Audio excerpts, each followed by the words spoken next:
Most of us have never had the experience of living in total poverty, of not knowing where we're going to sleep tonight, not knowing where we might get a set of clean clothes, not knowing where our next meal is going to come from. But if you can imagine just how hard that would be, well, then imagine the excitement if you found out that there was a bakery in town where every day they made a little bit more, so that anyone who, like you, was in desperate need could come and eat. What a life-saving reality that would be. And I would imagine most of us wouldn't keep that to ourselves. Because even though we would know that we are in need, we'd also know that there are a whole lot of other people around us who are just as desperate as we are. That we would go show the other beggars where to find bread. When I look at what I do, it's not that I'm anything amazing or special or I have some gift or something that nobody else has. In a lot of ways, being a youth minister, being a chaplain, it's just being a beggar who knows where to find the bread. I'm trying to help you figure that out.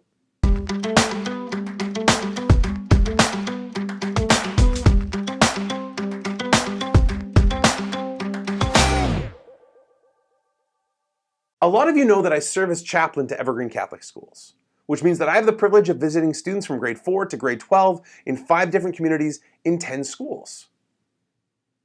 And in a lot of ways, the discussions that I have in lots of these classes are what have inspired this video series. Because students often have a lot of questions for me.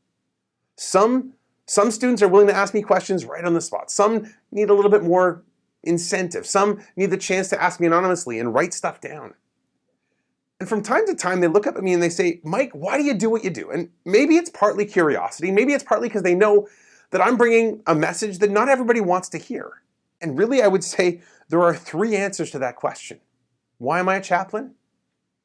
Number 1, because I am certain that it's all true. It's true. The Force, the Jedi. All of it. It's all true. When I was about 15 years old, because of some things that were going on in my own family, I was looking for family. My parish in St. Albert hired a youth minister and invited me to come and be a part of this group. And in a lot of ways, what I discovered there was more than just another family. I discovered that this Jesus I had heard about through my entire life wasn't just another character in a story. He was a person that I could know. He was a person that I could love. And he was a person who cared for me deeply, cared for the things that I cared about. And really the reality is, ever since I had that experience, I can't help but talk about it. Second reason why I'm a chaplain is because God's called me to it. The reality is, when I was a kid, I didn't dream of doing this when I grew up. I had all sorts of ideas: hockey player, astronaut, writer, actor, journalist, whatever it might be. But at some point, the question changed for me. I've moved from, what do I want to be when I grow up, to, God, what do you want me to be when I grow up? And I've found really limitless joy in following where God leads me. No, it's not what I would have planned. It's not what I dreamed of, not what I thought I was going to be. But I have had so many extraordinary experiences following God's call in my life, I can't imagine doing anything else. Lastly,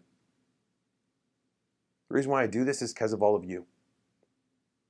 On October 22nd, 1978, Pope St. John Paul II stood in St. Peter's Square, his first Mass as Pope.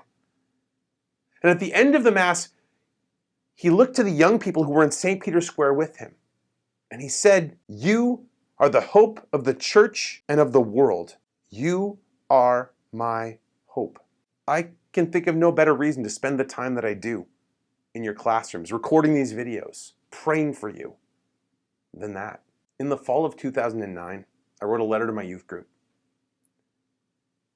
telling them where I was coming from and what I hoped for them. I'll include the link to that below because in a lot of ways what I said to them applies just as much to you. But part of that letter included a promise. And that's a promise I want to renew. I want to say it to you today in this video. I promise never to give up on you. I promise to love you, to laugh with you, to pray for you, to challenge you, and to listen to you.